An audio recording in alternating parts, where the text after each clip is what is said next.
అందరూ పండగ ఊరు వెళ్తున్నారా? చిన్నప్పుడు సంక్రాంతి రాబోతుందంటే రోజులు లెక్క పెట్టుకునేవాళ్ళు.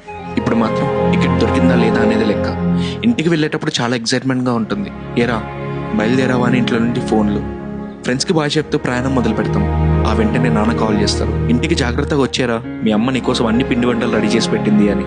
మళ్ళీ ఫ్రెండ్స్ నుంచి ఒక మెసేజ్, స్టార్ట్ అయ్యావా, మన ఫ్రెండ్స్ అందరం 2 రోజుల ముందే వచ్చేసాం, పొద్దున పికప్ చేసుకోవడానికి స్టేషన్కి వచ్చేస్తా. ఊరు దగ్గర పడే కొద్దీ లోపల ఏదో తెలియని ఆనందం, ఏదో తెలియని ఫీలింగ్.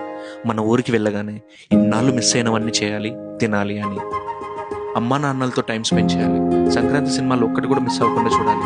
మంచి పాటలు వింటూ ప్రయాణం చేస్తుంటే ఊరు దగ్గరకు వచ్చే కొద్దీ చిన్ననాటి జ్ఞాపకాలు గుర్తొస్తాయి. ఆ వాతావరణం, ఆ గాలి, ఆ ఫీలింగ్ ఎంత బాగుంటుందో కదా. కానీ అందరికీ ఇది సాధ్యం కాదు. కొంతమంది ఊరికి వెళ్ళలేరు, కొంతమంది వెళ్ళాలనున్న పరిస్థితులు అనుమతించవు.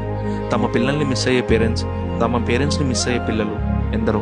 అందుకే మనకు అవకాశం ఉన్నంత వరకు ఈ సంక్రాంతిని మనసు నిండా ఆస్వాదించాలి. ఎన్నో జ్ఞాపకాలతో మళ్ళీ తిరుగు ప్రయాణం చేయాలి.